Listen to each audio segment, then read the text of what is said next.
আইনাৰ আছামিছত আপোনালোকক আকৌ স্বাগতম। যদি ভিডিঅ'টো ভাল লাগে তেনেহ'লে লাইক কৰিবলৈ নাপাহৰিব, লগতে ছাবস্ক্ৰাইব আৰু বেলৰ বাটনটো ক্লিক কৰিবলৈ নাপাহৰিব।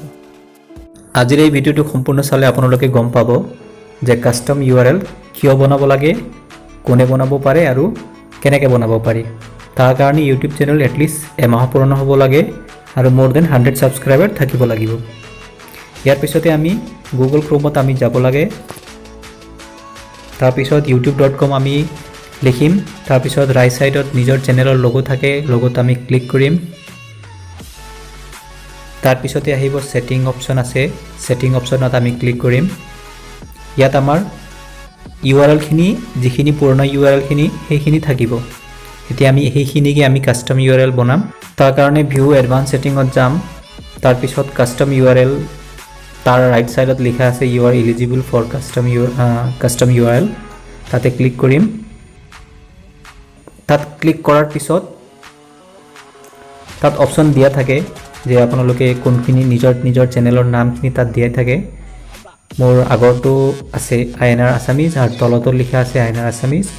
তাৰ লগতে সাফিক্সও এড কৰিব পাৰিম, কিন্তু মই সেইটো কৰা নাই। মই প্ৰথমটো ক্লিক কৰি পেলাই এতিয়া তাত আই হেভ এগ্ৰি বুলি অপচন আছে, তাতে ক্লিক কৰি পেলাই মই চেঞ্জ URLত ক্লিক কৰি দিম।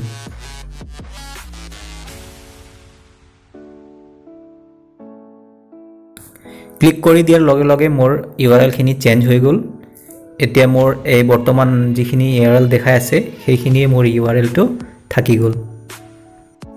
এতিয়া মোৰ URL খিনি সাকসেস হৈছে নে হোৱা নাই বা কপি কৰিব কাৰণে মই আকৌ ক্ৰোম ব্ৰাউজাৰত যাম। আকৌ সেম প্ৰসিজাৰ নিজৰ চেনেলত গৈ পেলাই কাস্টম URLত যাম। তাতে এতিয়া আপোনালোকে দেখা পাব নতুনকৈ মোৰ কাস্টম URL হৈ গৈছে। মই এইখিনি লিংকখিনি কপি কৰিম। এতিয়া কপি কৰাৰ পিছত মই এতিয়া যিকোনো ব্ৰাউজাৰত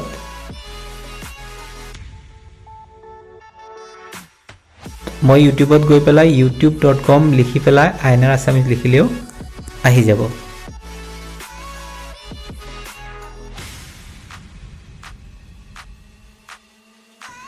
কাস্টম URL দিয়াৰ অন্য এটা কাৰণ আছে, যেহেতু আমাৰ চেনেলৰ URL খিনি বহুত সংখ্যক মানুহক আমি দিয়া যায়, গতিকে সবে একেটা চেনেলৰ লিংকতে ক্লিক কৰি থাকিলে আমাৰ চেনেলটো ফ্ৰিজ হৈ যাব পাৰে। সেই কাৰণে কাস্টম URL থাকিলে আমি সেইখিনি নামখিনি দিলে বা সেইখিনি নামখিনি সাৰ্চ কৰক বুলি ক'লেও ইহঁতে নামখিনি সাৰ্চ কৰি পেলাই ইউটিউবত ধুনীয়াকৈ আমাৰ চেনেলখিনি পাই যাব পাৰে। সেই কাৰণে কাস্টম URL টো খুবেই জৰুৰী।